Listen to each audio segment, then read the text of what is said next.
Hi, I'm Joel Goulet with Computer Solutions. Today I want to talk to you about this gateway. It's a gateway Gwtn156-7BK.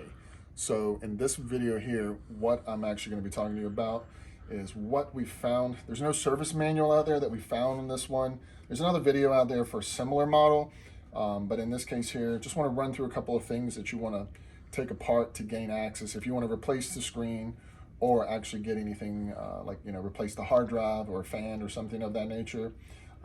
It's pretty straightforward, honestly. So in this case here, I still have the screws out. So all the screws are visible on this one. You won't have to remove any of these rubber feet.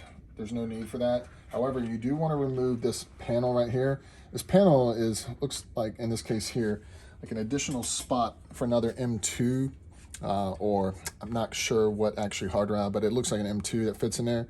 You want to remove this because these two screws actually hold this case down. So once you remove these, you want to open the door. We just put the door to the side. Once that's removed, the main focus down here, the Wi-Fi, which is really interesting to see, is the Wi-Fi actually runs along. It's going here, and here are the Wi-Fi pads themselves. They don't actually go into the screen. So this one's a little easier to take apart after you've got the cover off. You want to pay attention, obviously, to these screws right here. This one here is obviously for the bottom cover, and the same thing on the other side. There'll be one screw there for the bottom cover. One of the things that we noticed with this, the actual video cable for the screen, or not video cable, but basically the cable for the screen, this one here, it slightly shows the connector side. It's really not the case. Just for some reason, this one is particularly designed this way. The cable just kind of sticks into this corner and then goes into the screen.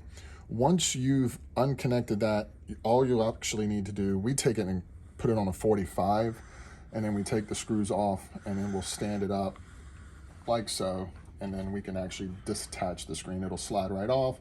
The hinges will stay in place. And then we can just lay it down like I'm going to do here. We'll be able to just lay it down in this case here.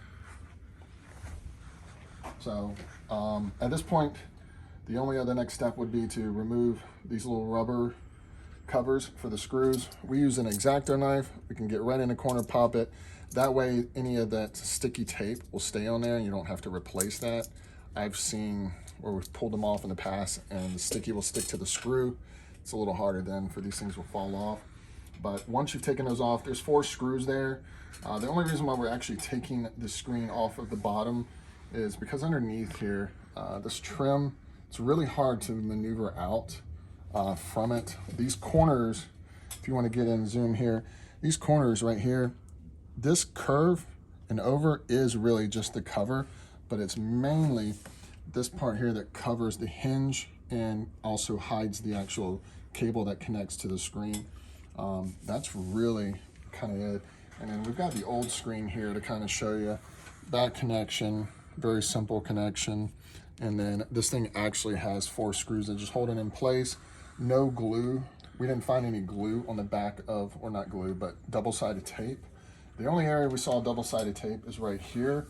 And what we've done is where the actual screen paper, I call it, is, we'll put the double-sided tape here. We didn't put any double-sided tape up here. They have clips along the top. I really try to avoid, if we don't have to put any double-sided tape, we usually avoid that, especially if somebody's, cracks the screen or is common to drop things or accident prone. Want to try to avoid that because you could actually, if you got to take it apart because of hinge, you could crack the screen with that whole double-sided tape sometimes. But no double-sided tape along here. Very simple to take off. Thought it was going to be a little bit harder because Gateway just doesn't seem to have any manuals. But in this case here, that's pretty much it. If you got any questions or comments, please leave them down below. Like this video, share this video, and thanks for visiting. Bye.